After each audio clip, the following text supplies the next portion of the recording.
Recording in progress. So Zoom connection disconnect అయిపోయింది కనుక మళ్ళీ నేను కంటిన్యూ చేస్తున్నాను అక్కడి నుంచి. సో ఇస్సాకుకు 40 సంవత్సరాలు రాగానే దేవుడు తన వివాహాన్ని తన సమయం రాగానే చక్కగా రెబ్కాతో ఎలా చేశాడో దేవుడు ఇప్పటిదాకా మనతో మాట్లాడారు.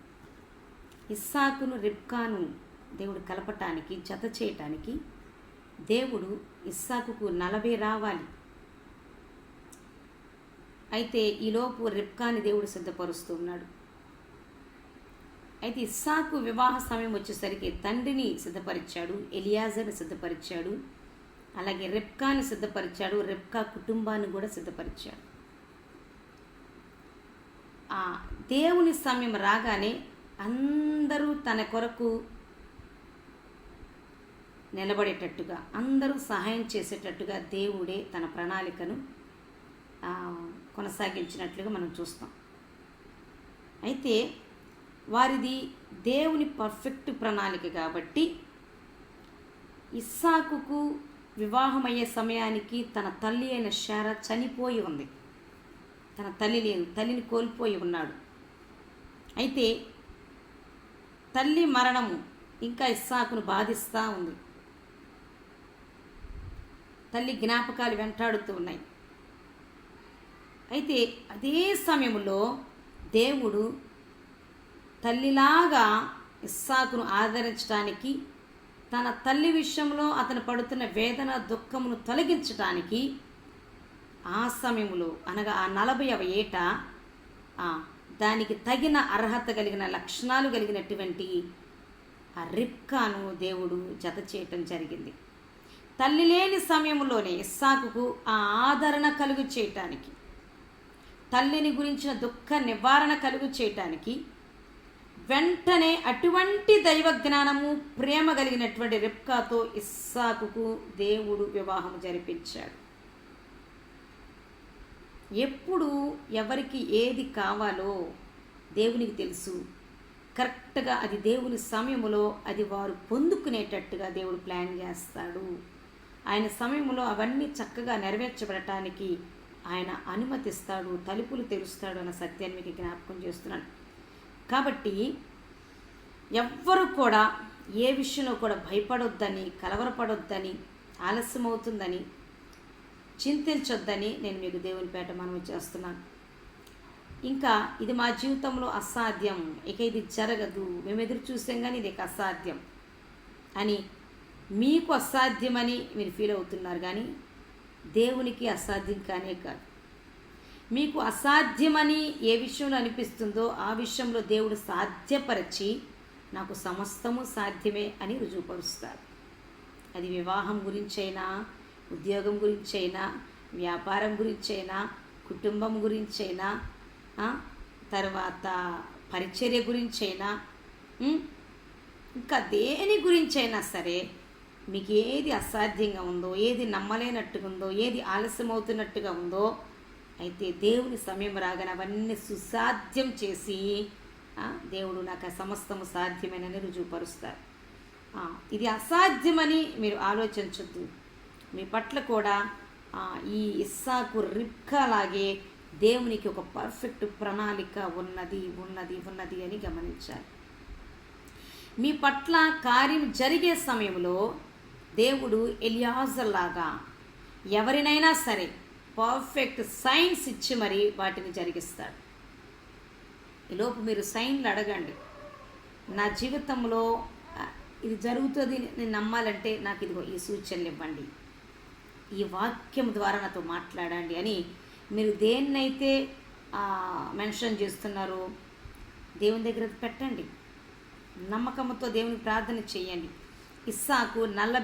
ఇస్సాకుకు వివాహం చేయటానికి 40 సంవత్సరాలు కావచ్చు.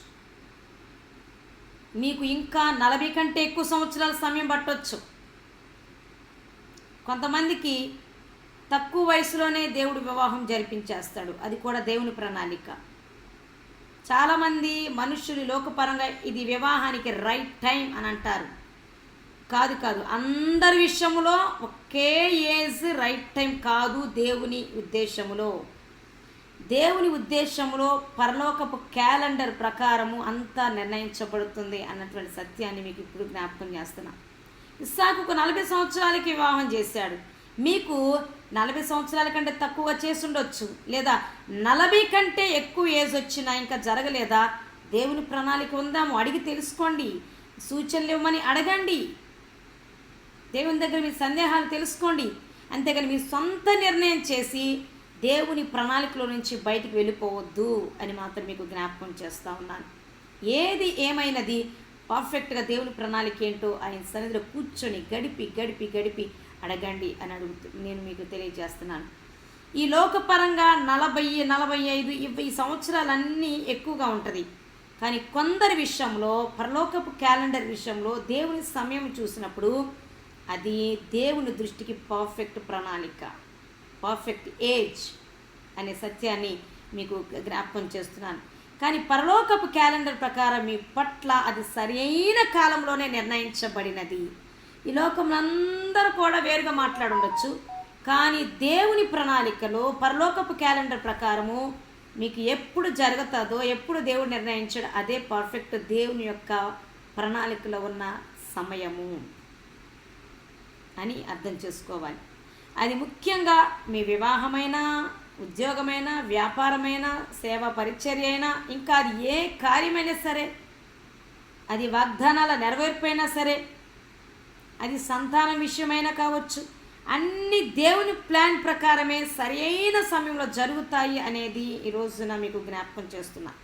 అయితే మీరు కూడా దేవుని ఆలోచనలు, ఆత్మ నడిపింపు, దేవునితో సహవాసము, రైట్ పీపుల్తో రైట్ టైంలో కనెక్ట్ అయ్యేటువంటి విధానము, ఖచ్చితంగా వీటన్నిటిని మీరు మెయింటైన్ చేయగలిగితే ఎలియాజరు లాగా, అబ్రహాము లాగా, ఇటు రిబ్కా లాగా, వారిరువురు కుటుంబాల్లాగా మీరు అన్నిటినీ గనక పర్ఫెక్ట్గా క్యాచ్ చేయగలిగితే, ఈ డివైన్ కనెక్షన్ని మీరు మెయింటైన్ చేయగలిగితే, మీరు గ్రహించగలిగితే, మీ జీవితంలో దేవుని ప్రణాళిక ప్రకారం జరగాల్సినవి ఏవి కూడా మీరు మిస్ అవ్వరు.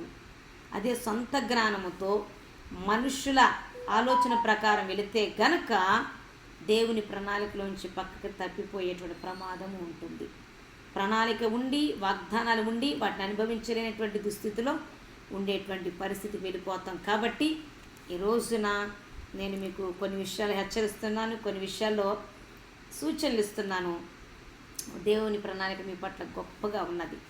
ఇస్సాకు పట్ల దేవుని ప్రణాళిక ఎంత ఉన్నతంగా ఉందో చూడండి.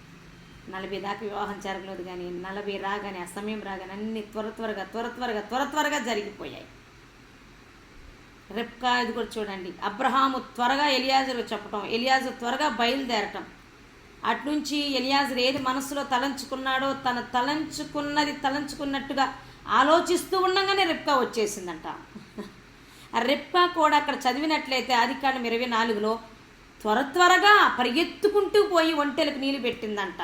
ఎలియాజర్కు దాహం తీర్చిందంట, నీళ్లు ఇచ్చిందంట. ఆమె గురించి రాయబడ్డది, త్వరగా పరిగెత్తుకుంటూ వెళ్ళి ఆ పని చేసిందంట. ఆమె కూడా సిద్ధపడున్నది కాబట్టి, గ్రహించుకున్నది కాబట్టి, ఆ సమయం రాగానే త్వరగా చేసేసింది. డిలే చేయలేదు ఆమె. దేవుని సమయం వచ్చినప్పుడు అంత పర్ఫెక్ట్ గ్రహింపు కలిగి ఉంది రిబ్కా కూడా, గుర్తుపట్టగలిగింది. అందుకే తన ఇంటి వారు 10 రోజులు ఉండమని చెప్పినా కాదు నేను ఇప్పుడే వీళ్ళతోనే వెళ్ళిపోతానన్నది. అది గ్రహింపు, అది ఆ డివైన్ కనెక్షన్లో ఉన్నటువంటి ఆ గొప్పతనము, అది దేవుని సమయంలో మనం గ్రహించుకునేటువంటి ఆ కృపను దేవుడు ఇస్తాడు గనక. ఎప్పుడూ మీరు దేవునితో చక్కగా సహవాసంలో ఉన్నప్పుడు, దేవుణ్ణి అన్ని వేళలా విశ్వసించినప్పుడు ఈ కార్యాలు జరుగుతాయి. ఎంత చక్కని జంటని దేవుడు జతపరిచాడు తెలుసా? ఎంత పర్ఫెక్ట్ ప్రణాళిక వారి ద్వారా నెరవేర్చబడిందో తెలుసా? అప్పటికే 40 సంవత్సరాలకి ఆ లోపు వివాహ సమయం వచ్చేసరికి ఇస్సాకుకు తన తల్లిని కోల్పోయాడు. శారా చనిపోయి ఉంది. తన తల్లిని బట్టి వేదన చెందుతున్నాడు, దుఃఖాక్రాంతుడైపోతున్నాడు, దిగులుతో ఉన్నాడు. అదే సమయంలో అతని దుఃఖ నివారణ కావటానికి, అతని వేదన తొలగించడానికి, తల్లిలాగా ఆదరించబడేటువంటి ఆ పరిస్థితి కొరకు దేవుడు ఆ శారాలో ఉన్న గుణ లక్షణాలు, ప్రేమించే తత్వం, దైవ జ్ఞానం కలిగినటువంటి, మెలకు కలిగినటువంటి కన్యకను దేవుడు ఇస్సాకుకి ఇచ్చాడు. అందుకే ఇక్కడ చూడండి 24వ అధ్యాయం ఆదికాండము 66, 67 చూసినట్లయితే రిబ్కా ఇస్సాకు జీవితంలోకి రాగానే, రిబ్కాను ఇస్సాకు వివాహం చేసుకున్న వెంటనే గొప్ప కార్యము వారి జీవితంలో జరిగిపోయిందంట. చూడండి, అప్పుడు ఆ దాసుడు తాను చేసిన కార్యములన్నీ ఇస్సాకుతో వివరించి చెప్పాను. ఇస్సాకు తల్లి అయిన శారా గుడారంలోనికి ఆమెను తీసుకొని పోయాను. అతడు రిబ్కాను పరిగ్రహింపగా ఆమె అతనికి భార్య ఆయను. అతడు ఆమెను ప్రేమించెను. అప్పుడు ఇస్సాకు తన తల్లి విషయమై దుఃఖ నివారణ పొందాను. ఆదరించబడాల్సిన సమయంలో, ఇస్సాకును పట్టించుకోవాల్సిన సమయంలో, ఇస్సాకు దుఃఖ నివారణ పొందాల్సిన సమయంలో, తల్లి స్థానంలో ఉండాల్సిన వ్యక్తి, కరెక్ట్ పర్సన్, రైట్ పర్సన్ని దేవుడు రిబ్కాని తీసుకొని వచ్చినప్పుడు తన తల్లిని గురించి వేదన చెందుతున్న అతను దుఃఖ నివారణ పొందుకున్నాడు. రిబ్కాని బట్టి తన తల్లి యొక్క ప్రేమను రిబ్కాలో చూడగలిగాడు. రిబ్కా ద్వారా ఆ ఇంట్లోనికి ఒక ఆదరణ, ప్రేమ వచ్చేసింది. దేవుడు జత చేస్తే, దేవుని సమయంలో దేవుని ప్రణాళికలు నెరవేర్చబడినప్పుడు మన జీవితంలో అట్టి ఆదరణ, అట్టి దైవ కృప, అట్టి విశ్రాంతి, అట్టి నెమ్మది, అట్టి సమాధానము, అట్టి సంతోషాన్ని దేవుడు మన జీవితాల్లో ఇస్తాడు, మన హృదయాల్లో ఉంచుతాడు. అట్టి కృప, దేవుని కార్యాల కొరకు ఎదురు చూస్తున్న మీ అందరికీ దేవుడు దయచేయనుగా. ఆమె ప్రార్థన చేసుకుందాం. ఘనుడు అయిన దేవ, పరిశుద్ధురాలను స్తుతిస్తూ కనపరుస్తున్నాను. ఇప్పటి వరకు ఇస్సాకు రిబ్కాల జీవితంలో మీ ప్రణాళిక ప్రకారంగా చేసిన వివాహం ఎంత చక్కగా జరిగించారు తండ్రి. వారి కొరకు కొంతమందిని మీరు సిద్ధపరిచారు, సహాయకులుగా వాడుకున్నారు తండ్రి. చక్కగా ప్రణాళిక ప్రకారం నీ సమయం వచ్చినప్పుడు త్వరగా అన్ని సమకూర్చబడి జరిగినట్లుగా సహాయం చేసి తండ్రి, ఇస్సాకును రిబ్కాను కలిపి ఆ కుటుంబానికి వెలుగుతో నింపారు, ప్రేమతో నింపారయ్యా. ఓ దేవా తండ్రి, నీవు ఏర్పాటు చేసుకున్నటువంటి వారి జీవితంలో నీ ప్రణాళికలు అంతే పర్ఫెక్ట్గా జరిగిస్తాను అని రోజున మాట్లాడావు నాయనా, నీకు వందనాలు. ఈ మాటలు వింటున్న వారిలో ఎవరెవరైతే వివాహం కొరకు, ఉద్యోగం కొరకు, వ్యాపారాల కొరకు, చేతి పనుల కొరకు, అవకాశాల కొరకు, సేవ పరిచర్య కొరకు ఎప్పటి నుంచో ఎదురు చూస్తూ ఉన్నట్లయితే, నీ వాగ్దాన నెరవేర్పు కొరకు, సంతానం కొరకు దీర్ఘకాలికంగా ఎదురు చూస్తూ ఉంటే, ఇంకేముంది, ఇక అసాధ్యం, ఇక ఇవేమి జరగవు, అన్నీ ఉట్టిట్టే అనేటువంటి తండ్రి పరిస్థితుల్లో సతమతమైపోతుంటే అటువంటి వారందరి దగ్గరికి ఈ మాటను పంపి ధైర్యపరచండి అయ్యా తండ్రి. వారందరి కొరకు మీరు నిర్ణయించిన సమయంలో వారు ఎదురు చూసిన కార్యాలు, డిలే అయిపోయిన కార్యాలు అన్నీ కూడా జరిగించండి. కలకనినట్టుగా ఉంది అని వారు సాక్ష్యం చెప్పే రీతిలో మీ అద్భుత కార్యములు, అసాధ్యమైన వాటిని సుసాధ్యం చేసి బిడ్డలను ఆదరించి, బలపరిచి, ధైర్యపరిచి, తృప్తిపరిచి మహిమ పొందుకోమని ఈ వాక్యము నీ ఆత్మ ద్వారా మా అందరి హృదయాల్లో ముద్రించి నూరంతరగా ఫలింపచేసి నామానికి మహిమ తెచ్చుకోమని నజరేయుడైన యేసయ్య నామమున ప్రార్థించి వేడుకొనుచున్నాము తండ్రి, ఆమేన్. తండ్రి యొక్క ప్రేమయు, తన ప్రియ కుమారుడైన యేసుక్రీస్తు ప్రభువు వారి కృపయు, పరిశుద్ధాత్మనందలి సన్నిధి, సహవాసము, సమాధానము కూడి ఉన్న మనందరకు, సకల పరిశుద్ధులకును తోడే ఉండును గాక. ఆమేన్. God bless you. మీ అందరికీ వందనాలు. ఇక సెలవు. రేపు తిరిగి సాయంత్రం 7 గంటలకు జూమ్ మీటింగ్లో కానీ లేదా ఫోన్ కాన్ఫరెన్స్లో కానీ కలవండి. దైవ ఆశీర్వాదాలు పొందుకోండి. అంతవరకు సెలవు. God bless you.